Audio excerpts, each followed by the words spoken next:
What's up, everyone? It's Dakota, and welcome back to another Pioneer video. And today we're going to be taking a look at the Boros Aggro deck for the Pioneer format, a deck that came in second place at the Pro Tour, only behind the Rakdos Vampires list, piloted by one of the best players that we've ever seen play the game. But Boros Aggro definitely had no slouch as a pilot either in Simon Nielsen, who top-aided the last four pro-level events and just absolutely going crazy, looking to make it a fifth, as we kind of roll around through the regional championships coming up into the Pro Tour. But this deck definitely was, I wouldn't say necessarily the talk of the tournament, because Rakdos Vampires was absolutely kind of like the evolution that kind of took the spotlight. But, Boros Aggro was a deck that we would see a lot of when Mono Green Devotion was at full power, where they had the Karn package, and, we were seeing a lot of just traditional Rakdos midrange and things like that, and, a lot of Lotus Field as well. And Boros Aggro was able to kind of punish those slow, dirtily kind of decks, get out tons and tons of damage, and with certain draws, kill your opponent very early in the game. So we're going to go ahead and talk about it today, but before we get too deep into it, of course, if you are interested in subscribing to the channel and you want to see more videos like this and others, please consider subscribing and ring the notification bell so you know when those videos get posted.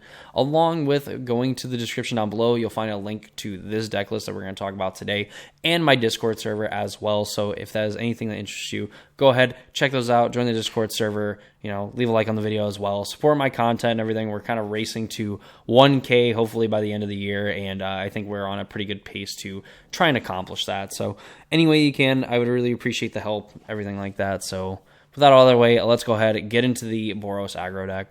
For those not aware, and as I said in the beginning of this is a deck that we had seen in Pioneer previously when we had Mono Green and Lotus Field, Rakdos, things like that, that were kind of taking over the format. You had Mono White Aggro, which I think was kind of the default aggro deck, because I think just in general, on average, it played a little bit better than the Boros Aggro deck. But, as we saw from the Pro Tour, and as I talked about in my breakdown video, I think as of right now in Magic across the Pioneer and Modern format, I think playing safe for the most part, or playing a deck that's kind of 55-45, one way or the other in a lot of its matchups, just aren't good enough right now in the format unless you're going to run fairly well. So I think you're better off kind of playing these decks that have, that are going to have a little bit worse matchups than a 55-45, but definitely going to have better matchups than a 55-45 to kind of absolutely kind of put a little bit of your skill on display to kind of bridge that gap, if you are kind of a dog in a matchup, and then, extend that lead if you're ahead in those matchups and stuff. So a deck like Boros Aggro is very polarizing to play kind of for that reason. And when we look at the creatures, you'll kind of understand why, where it is. It's a little bit healthier, I would say, playing 18 creatures. We have 4 Favorite Hoplite, which is a 1-mana 1/2, and it has the heroic ability, and that's kind of what you would hear when people would call this deck Boros Heroic, is because of these kind of effects, where if you cast a spell and it targets the Favorite Hoplite, it gets a +1/+1 counter, and you prevent all damage that would be dealt to it this turn. Allows it to play very aggressively. You're able to kind of attack with it. Your opponent puts one of their creatures in front of it, you target it with a spell or two, it ends up getting massive, and you're going to win combat. You're going to be able to kill their big creature while having your Favorite Hoplite live. Eventually, it's also just going to get big enough to where it doesn't matter if you prevent the damage to it, because it's already going to be big enough to kind of survive at least one damage spell. And then if your opponent goes for the second one, you just target it, and then you're going to be able to prevent all the damage to it, and just make it very hard to kill once it kind of snowballs and gets going. And that's kind of the theme for this Boros deck, is to kind of get 1 or 2 creatures. You start getting in there and attacking, and you'll find out very quickly which creatures are worth their salt. Favorite Hoplite, definitely one of them. Monastery Swiftspear, another 1-drop that is very aggressive. While it doesn't have heroic, it does have prowess. So if you're targeting it with the spells, a little bit worse, because the +1/+1 is not going to stick around like it is on Favorite Hoplite. But Monastery Swiftspear does get that +1/+1 regardless if you target it or not, if you cast, some of your other spells. So definitely a little bit of, give and take. Swiftspear is not going to permanently be pumped by its own ability, its own triggered ability, but Favorite Hoplite is going to like being targeted by your spells, and then Monastery Swiftspear is going to get a residual bonus kind of from there. Then you have Fugitive Codebreaker, which I think is kind of a new one. I don't know if Simon Nielsen actually played a Fugitive Codebreaker in his deck, but we have a 2-mana 2/1 Prowess, Haste, so definitely playing into kind of like what Monastery Switchbear is going on. Disguise 5, this cost is reduced by 1 for each sorcery card in your graveyard. And when it's turn face up, you discard your hand, draw 3 cards.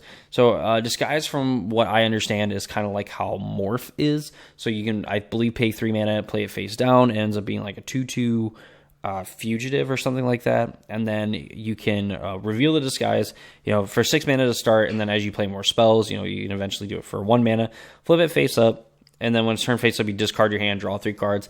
Easy way to kind of gas back up if you draw too many lands, maybe you draw too many of like your pump spells and things like that. You need more creatures, what have you. Fugitive Codebreaker, if it gets to live, is just going to end up drawing you an obscene amount. Well, end up giving you an obscene amount of value, by being able to pitch more cards into your graveyard, and then of course getting to draw 3 cards to kind of hopefully find those last few spells to kind of push through the damage and kill your opponent.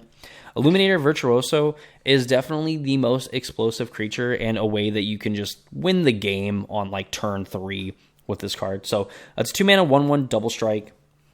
Nothing new. We've seen creatures that are 2 mana 1/1s with double strike, but it has this ability that when it becomes the target of a spell you control, it connives. So in conjunction with some other pump spells and things like that, you can get Illuminator up to like 10 power on turn 3, and then just absolutely crush your opponent, decimate them with an Illuminator Virtuoso, and win the game that way. Of course, if you are able to play like a favorite Hoplite or really probably a Monastery Switchbear on like turn 1 and then follow it up with Illuminator on turn 2, you are going to make it very hard for your opponent to be able to actually win the game, because presumably to actually win the game, you're going to end up casting like 3 spells.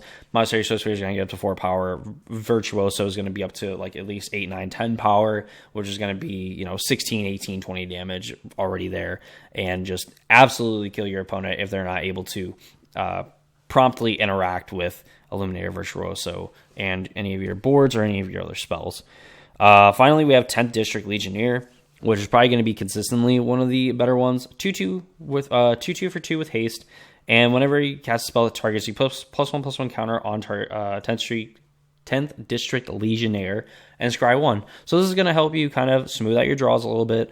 You're going to be able to get pretty aggressive. I mean, you're going to be able to use some of the other abilities or some of the other spells, to put +1/+1 counters on it, and then it's going to get counters from being targeted, and you're going to be able to kind of chain into more pump spells. Maybe if you're missing lands, you need that 3rd land, you're able to kind of find it with 10th District Legionnaire. Even if you don't want the 3rd land, you're able to kind of put it to the bottom and, again, like find spells to kind of keep the pressure going and eventually just win the game from the super aggressive board. So all these creatures, half of them really care about being targeted by spells or abilities. Probably the majority of them really care about being targeted by spells. The other half kind of get like these residual bonuses just from you casting spells, even if they're not necessarily being targeted by it. We call those team players. All right, like they're fine with they know the all-stars of the team. They just play their role and they play it very damn well. So there's our creatures. The spells are arguably they're the other important part of it, but obviously the creatures are what's going to end the game. So you have a ton of 1 mana spells here. You have one Shijiri Shelter, which is going to give a creature you control protection from the color of your choice until end of turn, and it's also a double face land as well on the backside that you can play if you absolutely just need to play lands.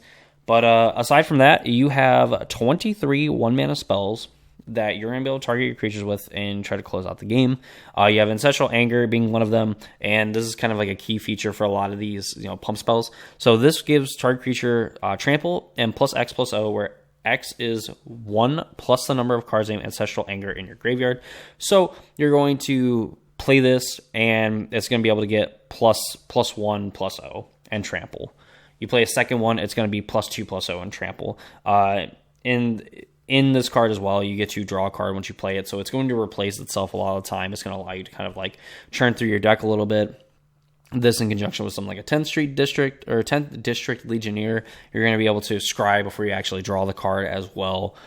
So that's going to be kind of like a bonus as well when you're trying to chain together spells to kind of get together lethal.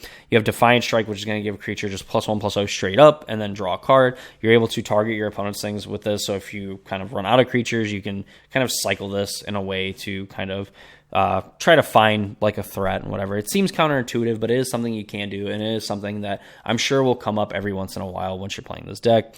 You have God's Willing, which is going to give target creature you control protection from a color of your choice until end of turn, and it gives you a scry 1. And again, like a lot of your creatures that care about being targeted by this, you're going to be able to save it, and then you're going to also be able to kind of like smooth your draw out a little bit to either look for more threats or look for more spells to kind of get in damage. God's Willing is also a way that you could, in theory, kill your opponent by giving it protection from the color of your choice, being like red, green, white, black, whatever it is, to end up pushing through the points of damage that you need to end up winning the game. You have Homestead Courage, which is a very interesting card, where it puts a creature, +1/+1 counter a creature you control, and it gains vigilance till end of turn, and you can flash it back for a white, and it costs a white to play it. This isn't a card that draws cards, because we've seen from a lot of the other ones, they either Scry and God's Willing, they draw with Ancestral Anger or Defiant Strike. Homestead Courage essentially is like 2 cards stapled together in one, so it's sort of kind of like card advantage, where you're going to be able to put a +1/+1 counter on something like a Favorite Hoplite. It's not going to be able to be damaged by anything, and it's going to have Vigilance. It's going to get another +1/+1 counter. So really with Homestead Courage, you can end up having like a 3/4 with Vigilance and is immune to damage, essentially, attacking on like turn 2, and you're able to leave up some of your other spells or whatever to kind of counteract this, as we'll see like something with like Reckless Rage. Deals 4 damage to target creature you don't control and 2 damage to creature that you control. While I would think more of like a dinosaur, enabler, where you deal damage to it and then you get a benefit from dealing damage to it, and then you end up killing your opponent's creature. In conjunction with like a Favorite Hoplite, it's going to deal 2 damage to it, but the damage is going to be prevented because you targeted it with a spell, and then you're going to be able to deal 4 damage to an opponent's creature, which a lot of the time is going to kill most creatures that are available to you in the format, minus like a Shielded or like a Vein Ripper. And even with some of these other creatures too, like they're going to be able to live, the 2 damage, maybe minus like a Virtuoso that hasn't been targeted yet by a spell. It's not going to live a Reckless Rage, but it can live a Reckless Rage with a little bit of work, while everything else can, for the most part, end up living after you cast it. Moving on, you have a Monstrous Rage, which is going to give a creature +2/+0 until end of turn, and you create a monster roll token, which means that you enchant the creature and it'll get +1/+1 and has trample. Of course, putting this on something like a Virtuoso is going to be huge. Giving it trample and double strike is, probably one of the most broken, like two ability combinations that you can have in Magic. Just again, getting to deal virtually double damage and get to kind of trample over your opponent on like the first hit and kill their creature, and then you get the full damage from the other double strike, kind of going over and hitting them in the face, and potentially for lethal as well. We went over Reckless Rage. Spikefield Hazard, in some ways, ends up being pretty good. It's a double face land. It's only 1 copy in the deck. Very rarely do I think it's ever going to come up where you deal 1 damage to something, and then if it would be put into the graveyard, or if it would die this turn, you exile it instead. It can come up. Phoenix is fairly popular. You can end up like killing and getting rid of like one of the Phoenixes.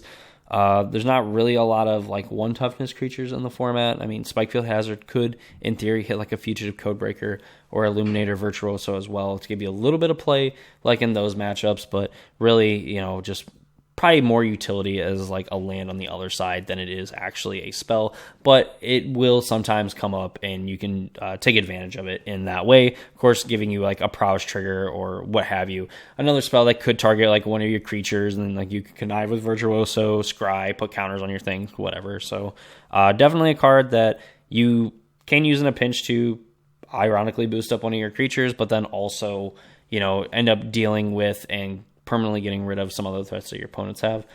Going on to the land base, you have 18 actual land cards. You have 4 Battlefield Forge, 4 Inspiring Vantage, 4 Needle Verge Pathway, and 4 Sacred Foundry. You have 1 Plains, and then you have 1 Soken's Crucible of Defiance. This is going to be a way that you can get 2 +1/+1, or 2 +1/+1 counters, 2 1/1 creature tokens, and then they will have haste until end of turn.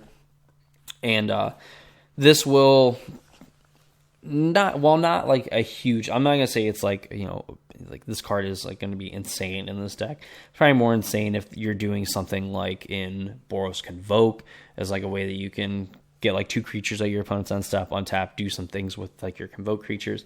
But this can help you kind of get through the last few points of damage. It is 2 1/1 attack, creatures that your opponent is going to have to respect and deal with, because you can just throw so much pump onto them that either one of them could kill your opponent. So while probably leaning towards like one of the worst cards in the deck, it does have some upside and some benefit as well, for the fact that it is creating multiple bodies on one card that you're going to be able to include in your mana base, and you're probably just going to more than likely play as a land anyway a lot of the time.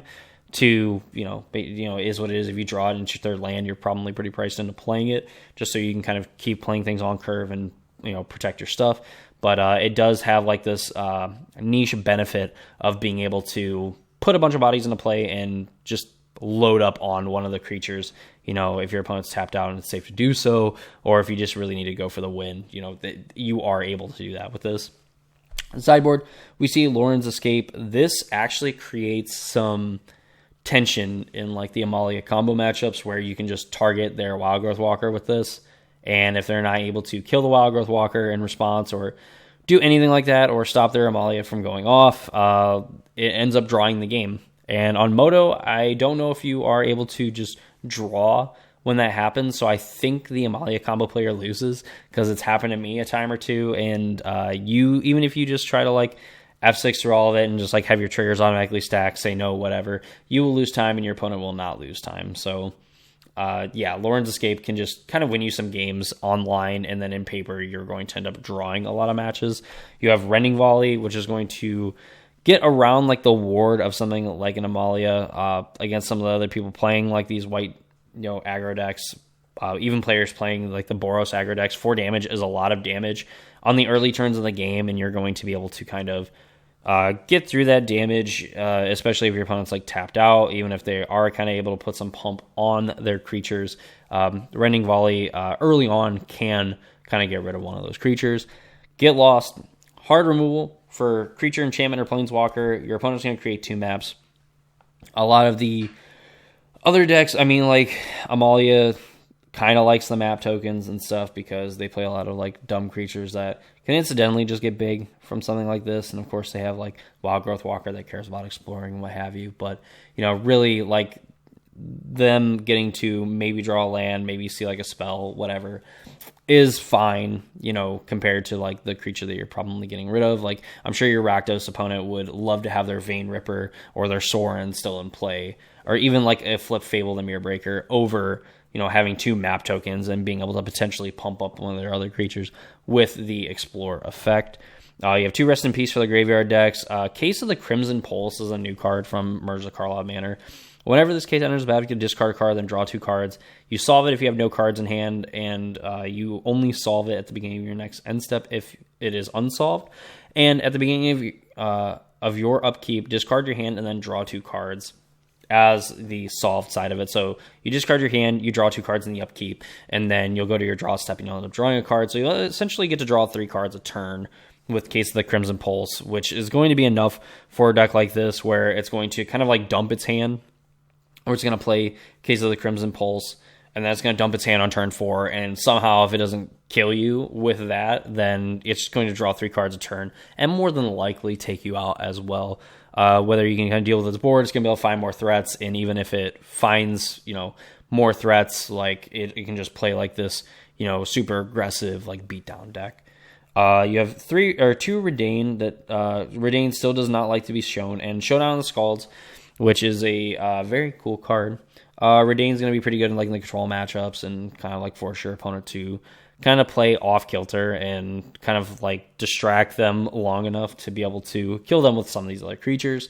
Showdown of the Scalds is going to let you be definitely a lot grindier when you're going to exile the top 4 cards of the library. So in turn, you may play those until the end of your next turn. You may play those cards, so you can play lands off of it, you can play spells, and then whenever you cast a spell this turn, you put a +1/+1 counter on target creature you control. So you're going to be able to have Chapter 2 with the exile cards. Chapter 3 is going to happen. You won't have those exiled cards, but chances are with the amount of spells and stuff that you're able to play, you're able to play like these pump spells, put additional +1/+1 counters on your team, on one thing and not on all of them, but every spell you catch, you're going to be able to put a +1/+1 counter on it. A lot of them end up drawing cards. You're going to end up being able to chain them together. You're going to hit your land drops, and you're just going to put tons and tons of power into play. And, between Showdown and Case of the Crimson Pulse, you're going to be able to kind of like drown your opponent. And like one of the ways that this deck loses is if it doesn't have enough threats, draws too many pump spells, which is kind of in the same vein of not drawing enough threats. And you definitely want to, if you're playing against this deck, being able to manage the threat that it's able to play. And if you're playing this deck, basically just end up drawing, a good mix of, your threats and your pump spells. And Showdown of the Skalds is kind of like two birds with one stone, where you're going to be able to find, whatever piece that you're missing. And then it's also just going to uber pay you off for just drawing tons of spells, but then still maintaining to kind of hit your land drops through like the turns of playing Showdown of the Skalds. So yeah, that is the Boros aggro deck for the Pioneer format. It's got to be a good deck if it got second to the Pro Tour. I think it's a deck that a lot of players can pick up. It's very cheap in paper and on Moto as well. So definitely I think a fun deck to play, and a deck that I think is deceptively hard to play.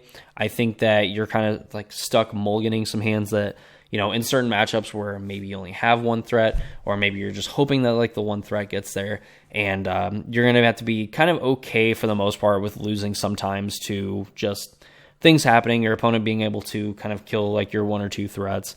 They draw a removal heavy hand, you have a creature heavy hand, sometimes it just lines up that way. Other times you're able to like stick one or two threats, and then you're able to kind of adequately protect them to the point where you're just going to end up attacking and being able to win the game through that. So it is what it is. You're going to have to be comfortable with losing two removals sometimes. And, that's kind of the way that you live and die by the Boros aggro deck. You get a deck that can win on turn 3, turn 4, relatively consistently at the cost of sometimes you just lose to the mono removal draw. So that's going to do for me in this video. I hope you all enjoyed. If you did, please leave a like on the video. Comment down below what Pioneer deck you would like to see next. Of course, check out the deck list with the link in the description, as well as my Discord server. Subscribe to the channel, ring the notification bell if you want to see more videos. That's going to do it for me. Hope you all enjoyed the video. I'll see you all in the next one.